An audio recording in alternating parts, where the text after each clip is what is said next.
이 성중에 내 백성이 많음이라 라는 제목으로 사도행전 18장 1절부터 17절 말씀의 은혜를 나누도록 하겠습니다.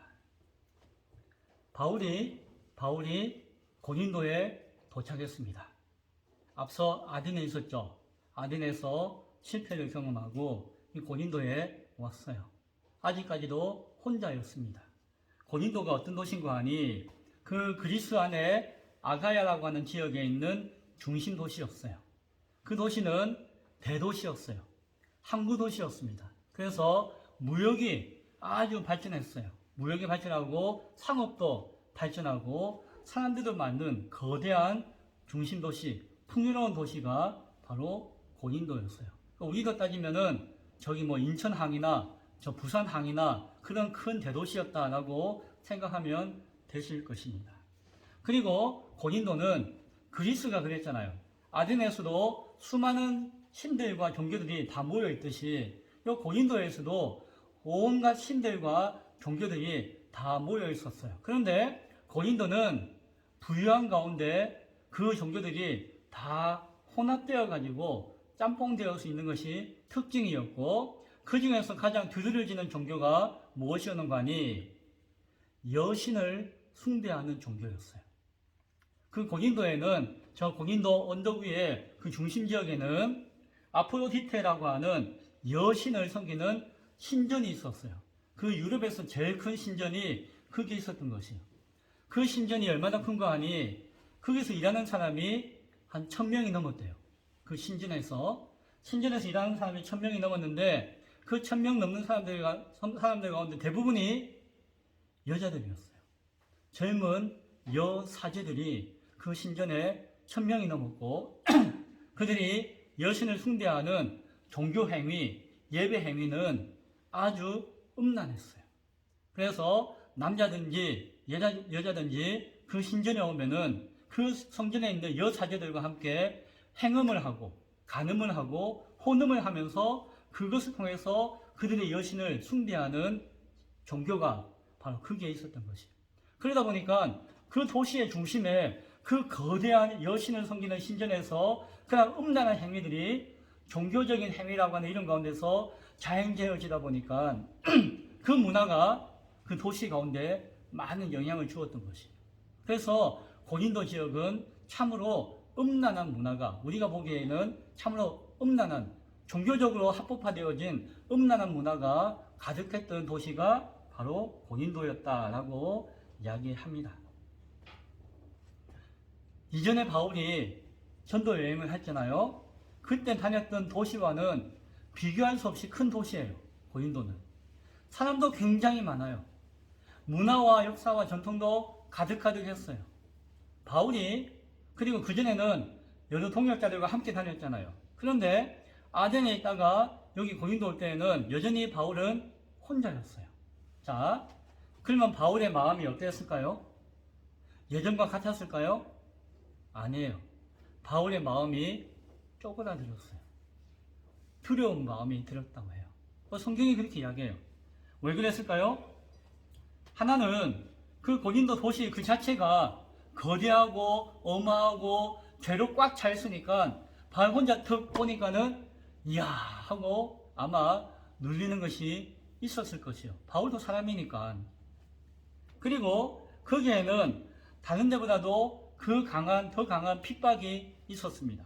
6절에 보니까 여전히 회당에서 유대인들에게 예수는 그리스도입니다 라고 전할 때에 유대인들이 어떻게 했다고요? 바울을 대적하고 막 비방하고 막 죽이려고 하는 모습들이 나타났어요. 여전히.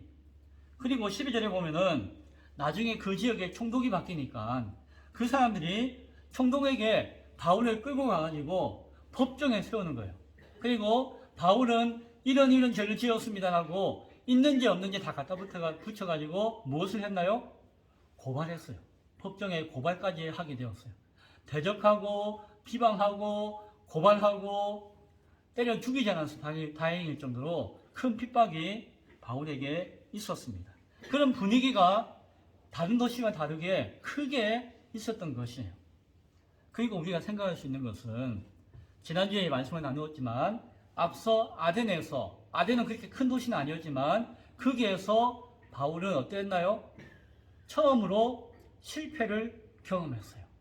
아덴 사람들이 고상해가지고 종교심도 많고 아이고 그래요 아이고 이해하면서 복음과 말씀을 하나도 안 받아들이는 거예요. 핍박과 박해는 없었지만 복음의 역사도 안 나타난 것이에요. 그럼 바울이 이전에는 자신이 가서 예수님을 증거하고 막 설명하고 자신의 지식을 전하면은 사람들이 막 설득이 되기도 했는데 아덴에서는 설득이 안 되는 것이에요. 자신의 지식과 지혜와 자신의 경험과 모든 것을 다 발휘했는데도 아무런 반응이 없는 것이에요. 그 가운데서 지금 고린도에 온 것이에요. 그러니까 7편을 경험하니까 바울이 주눅이 들었죠. 아이고 내 똑똑하고 내 지혜와 나의 학식과 이걸로 암만 전해도 안 통하는구나 라고 하니까 참 낙심이 되었겠죠. 이런저런 이유 때문에 바울은 지금 고린도 교회에서 어떤 마음 가운데 있었다고요? 두려움 가운데 있었다라고 성경이 이야기해요. 이 마음을 오늘 사도행전에는 자세하게 안 나와요. 사도행전에는 직접적으로 안 나와요. 그런데 고린도 전서 2장에 보면은 그 마음이 잘 나와요. 고린도 전서는 나중에 그 고린도 교회를 향해서 바울이 쓴 편지인데 그때에 고린도에 처음 갔을 때 자기의 마음이 바울을 기록해요. 뭐라고 기록하는 거 아니? 고린도 전서 2장 1절부터 5절에 있는 말씀이에요. 뭐 빠르신 분은 찾으셔도 돼요. 제가 읽을 거니까. 고린도 전서 2장 1절부터 5절에는 바울이 이렇게 이야기해요. 천천히 읽어드릴게요. 형제들아, 내가 너희에게 나아가 하나님을 전할 때에 말과 지혜의 아름다운 것으로 하지 아니하였나니. 아덴에서는 말로서 지혜로서 막 설득했는데 안 되니까 그 경험했으니까 이제는 고린도에서는 말과 지혜의 것으로 하지 않았다고 이야기해요. 내가 너희 중에서 예수 그리스도와 그의 십자가에 못 박히신 것 외에는 아무것도 알지 아니하기로 작정하였습니다. 아덴에서 자신이 실패했잖아요. 그래서 고린도에서는 예수 그리스도와 예수님의 십자가 말고는 딴 거는 뭐 이거 저거 막 변증하고 하는 것들, 뭐 철학하는 것들 이거 안 하겠다. 난 그렇게 작정을 했다는 거죠. 바울이. 오직 예수가 십자가만 전하겠다고 작정했다라고 고백해요. 그리고 3절에 보니까 내가 너희 가운데 거할 때에 약하고 두려워하고 심히 떨어노라 라고 이야기해요. 바울이 고린도에 처음 갔을 때 어떻게 했다고요? 막 마음이 약하고 쪼그라들고 막 두렵고 그래서 심히 달달달 떨었다. 다른 사람한테는 나는 뭐 안 떨었다 안 무섭다라고 하지만 속으로는 막 두렵고 약하고 위축되고 막 떠는 자신의 모습이 있었다라고 고백하는 것을 봐요. 그래서 내 말과 내 전도함이 설득력 있는 지혜의 말로 하지 아니하고 다만 성령의 나타나심과 능력으로 하여 너희 믿음이 사람의 지혜에 있지 아니하고 다만 하나님의 능력에 있게 하려 하였노라. 고린도전서에서 이와 같이 바울이 고백해요. 뭐라고 하죠? 내가 그때 너무 막 쫄아가지고 마음이 너무 약해가지고 막 두렵고 떨었다. 그것이 내 솔직한 마음이었다. 그리고 내가 전하는 것은 예전에는 자신이 지식이 많았잖아요. 자신이 뭐 누구하고 대항해도 싸울 수 있었거든요. 그런데 아덴에서 자신의 지혜와 지식과 말로 막 했는데 설득이 안 되고 실패했으니까 그 쪼그라드는 마음으로 고린도 와서는 더 약해졌지만 오히려 성령님을 의지하게 되어지고 오히려 다른 이야기가 아니라 오직 예수님과 십자가만 전하기로 내가 작정했고 그것으로 말미암아 성령의 역사가 나타나기를 소원했다라는 이야기를 하고 있는 것입니다. 그것이 고린도에서의 바울의 심정이었어요. 그러한 상황 가운데 한밤 예수님께서 바울을 찾아오셨어요. 환상 가운데 들려진 것이에요. 마치 꿈결과 같이 찾아온 것 같아요. 하지만 그 말씀은 분명했습니다. 뭐라고 이야기합니까? 9절과 10절에 그 바울에게 예수님이 오셔가지고 뭐라고 하시는 거 아니? 두려워하지 말라. 침묵하지 말라. 그리고 전해라. 라고 하셨어요. 두려워하지 말고 말며 침묵하지 말고 말하라. 라고 예수님 말씀하시고 내가 너와 함께 있음에 어떤 사람도 너를 대적하여 해롭게 할 자가 없을 것이니 이는 이 성중에 내 백성이 많음이라 라고 예수님께서 말씀해 주셨어요. 바울이 약하고 쪼그라들고 두려움으로 달달달 떨 때 예수님이 찾아오셔서 이렇게 위로하시고 격려해 주신 것이에요. 뭐라고 이야기했다고요? 두려워하지 말라. 두려워하지 말라. 아무도 몰랐는데 바울이 달달 떨고 있는 그 두려움을 주님은 아셨던 것이에요. 두려워하지 말라라고 하셨어요. 침묵하지 말라. 그리고 말하라. 이전에는 나의 지식과 말로 막 이야기해가지고 사람들이 막 설득을 당했는데 그게 아니라고 하는 것을 이 고린도 지역과 아덴과 이 그리스 지역에서는 아니라는 것을 경험하고 위축되었는데 그럼에도 불구하고 십자가의 복음을 담대하게 전해라. 십자가는 어떤 사람이 보면은 아이고 그냥 십자가에 달려 죽었어 하고 그것을 업신여길 수도 있지만 그 안에 생명이 있으니까 그 십자가에 달리신 예수님을 전하라고 말씀하시는 것이에요. 침묵하지 말라. 입을 열어서 전도하고 말해라 라고 격려해 주시는 것이에요. 그러면서 하시는 이야기가 내가 너와 함께 할 것이다. 내가 너와 함께 할 것이다. 너 손잡고 있고 너 등을 두드리고 너를 업고 가면서 너와 함께 할 것이니까 두려워하지 말라. 야, 주님이 내가 너하고 함께 있다라고 하는 말씀만큼 더 힘주는 말씀이 어디 있겠습니까? 그리고 하시는 이야기가 어떤 사람도 막 너를 위협하고 비방하고 대적한다 할지라도 너를 해칠 자가 없을 것이다 라고 말씀하시죠. 이게 뭡니까? 해치는 자가 없다기보다도 해를 줄 수가 없도록 예수님께서 보호하시고 지켜주시겠다는 것이. 그래서 아무리 핍박이 오고 아무리 손가락질을 하고 아무리 비방하고 대적하더라도 두려워할 필요가 없다. 왜? 예수님께서 너를 안전하게 지켜주시겠다라고 약속하시는 것이죠. 두려워하지 말라. 침묵하지 말고 말하라. 내가 너와 함께 있을 것이다. 어떠한 해롭게 할 자가 너에게 없을 것이다 라고 하는 약속을 주시는 것이에요. 얼마나 마음이 위로하고 격려가 되겠습니까? 그리고 이렇게 될 수 있는 것에 대한 증거로서 마지막으로 이와 같이 말씀하십니다. 이 성중에, 이 고린도 성중에 내 백성이 많음이라 라고 이야기합니다. 하나님의 백성이 많을 것이다 라고 말씀하는 것이에요. 이것이 오늘 제목이자 중심되는 말씀입니다. 자, 이유가 뭐라고요? 하나님이 이 고린도에 바울 혼자 왔잖아요. 그런데 네 혼자가 아니라 내가 함께 할 것이고 그 증거로 예수님이 함께 하시는 증거로 나의 백성들을 준비시켜가지고 너와 만나게 할 것이다 라는 말씀을 하시는 것이에요. 너를 돕는 자를 세워줄 것이고 너와 함께하는 자를 이끌어 인도해 주실 것이다 라고 말씀해 주고 있는 것입니다. 고린도에서 오늘 예수님이 약속하신 그 약속에 예비하신 사람들은 누구일까요? 그들은 어떻게 바울을 도와줄 수가 있었을까요?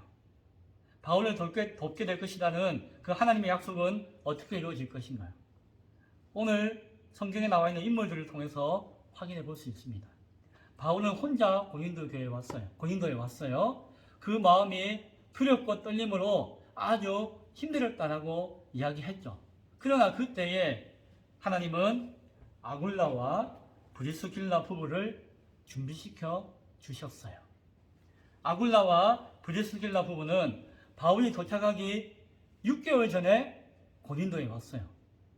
하나님이 6개월 전에 오게 하신 것이에요. 이미 어찌 보면은. 그리고 그들은 믿음이 있는 사람이었는데 로마 이탈리아에서 믿음 때문에 박해를 받아가지고 피신해서 고린도에 왔다라고 이야기해요. 그리고 이 부부는 기술자였는데 무슨 기술이 있었는 거 아니?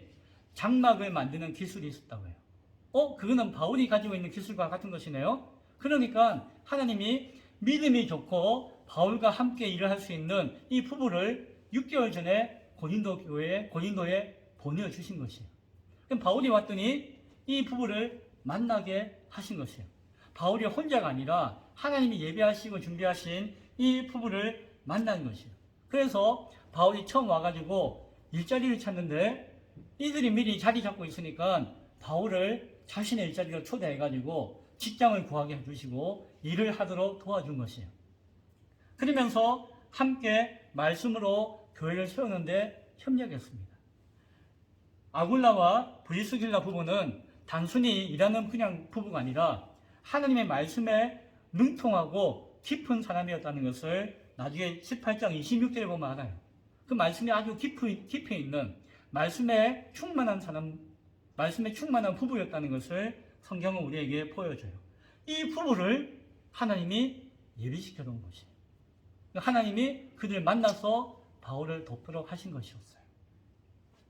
또 하나는 회당에서 말씀을 가르치는데 그 유대인들이 박해하고 핍박하니까 나왔어요. 그러나 이 유대인들을 어떻게 모른 체 할 수 없기 때문에 그들을 지켜봐야 하는데 감사하게도 그 회당 옆에 있는 집에 디도 유수도라고 하는 사람이 살고 있었는데 이 사람이 믿음을 가지고 바울을 자기 집에 모시는 거예요. 바울, 갈 데가 없으면은 우리 집에서 지내세요 라고 하는데 그 집이 어딘가 하니 회당 옆에 있어요. 그래서 회당 사람들이 오고 가는 것을 보면서 그들에게 또 말씀을 증가하고 영향을 줄 수 있는 상황 가운데 안성맞춤인 집을 제공해 주도록 헌신해서 바울에게 드리도록 준비시켜 주셨던 것이에요.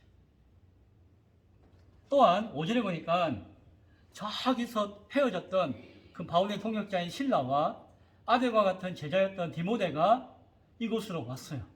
때마침 와가지고 데살로니가 교회로부터 헌금을 받아와가지고 바울에게 주었어요.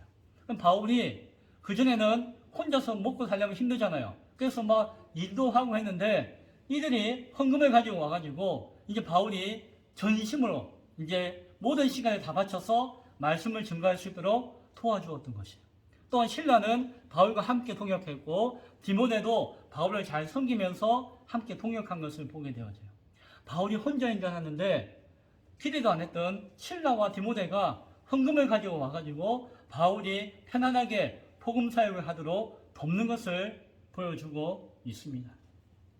또 한 사람을 준비시키셨어요.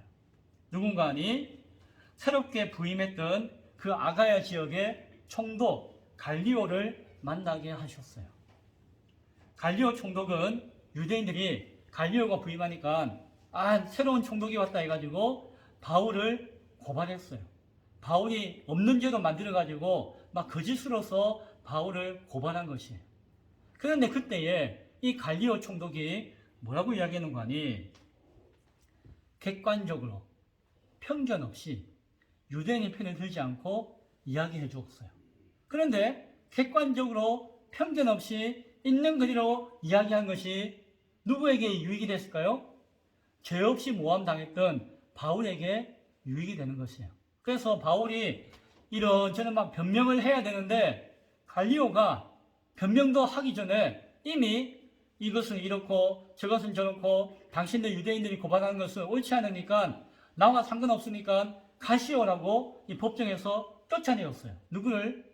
고발하러 왔던 유대인들을.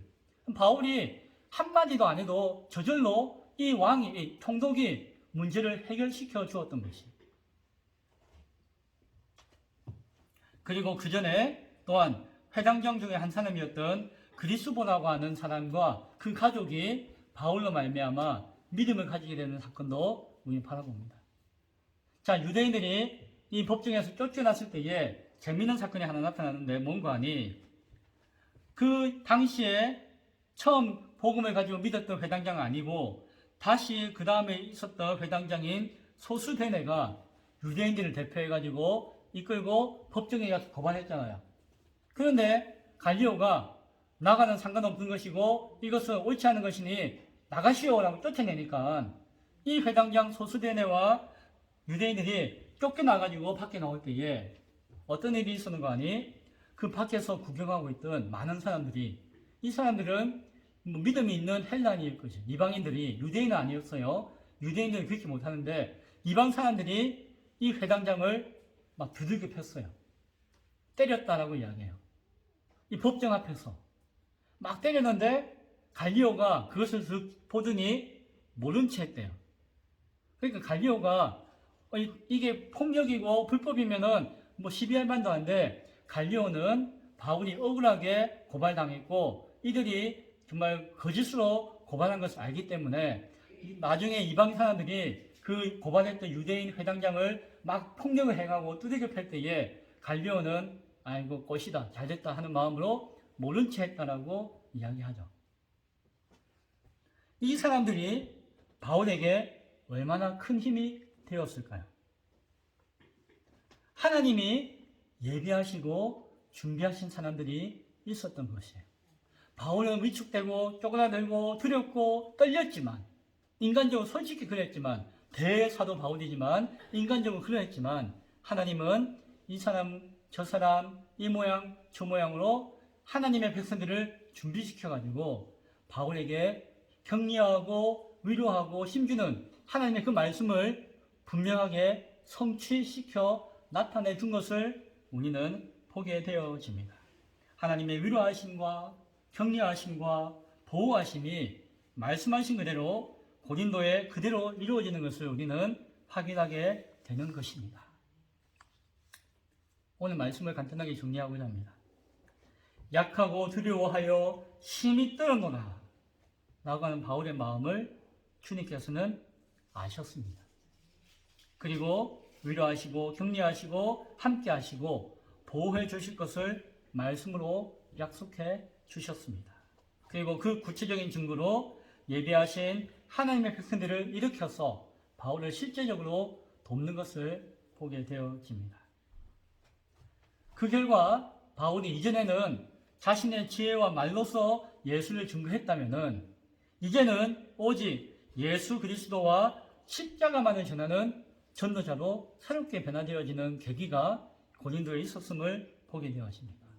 삼위일체 하나님의 그 능력만을 의지하는 전도자가 되는 것을 보게 되었습니다. 그리고 다른 도시에서는 잠시 머물다 갔지만 이 고린도에서는 1년 6개월이라고 하는 가장 긴 시간 동안 가장 많은 사역을 통해서 가장 많은 열매를 얻게 되는 것을 우리는 바라보게 되어집니다. 오늘 진부에 기쁨의 교회가 세워졌습니다. 기쁨의 교회 처음 왔을 때에, 진부에 처음 왔을 때에 제 마음이 어땠을까요? 바울하고 비슷했어요. 약하고 두려워하여 심히 떨어노라 라고 하는 마음이 저에게 있었습니다. 겉으로 봐서는 모르죠. 담대한 척하고 담대했지만 분명히 바울과 같은 마음이 있었을 것이에요. 그러나 하나님께서 진부 땅에 있는 사람들을 통해서 교회를 세우도록 돕도록 하신 것이에요. 그래서 센터를 만나게 하시고 원장님도 만나게 하시고 집사님 내외도 만나게 하시고 익진의 어르신도 만나게 하시고 여러분을 하나하나 만나서 예배하도록 도우신 것이에요. 하나님은 아셨죠? 저는 약함으로 두려워함으로 떨면서 여기 왔지만 하나님은 내 백성들을 네가 만날 것이고 이 진부 땅에 내 백성들이 많이 있으니까 하나하나 이 교회를 통해서 너를 통해서 세워나가게 할 것이다 라고 말씀하시는 것이죠. 그 말씀이 바울과 같이 저에게도 기쁨의 교회에게도 온전히 이루어질 줄로 믿습니다. 당장 눈에는 보이잖아요. 그러나 하나님이 예비하신 백성들을 만나게 하시고 또 함께 동역자를 만나게 하셔서 하나님의 일을 이루실 것을 이루게 하실 줄로 믿습니다. 그 날을 또다시 소망하면서 또 그러한 일을 소망하면서 2023년도 올 한 해를 우리 모두 함께 힘차게 달려갈 수 있기를 간절히 축원드립니다. 기도하겠습니다.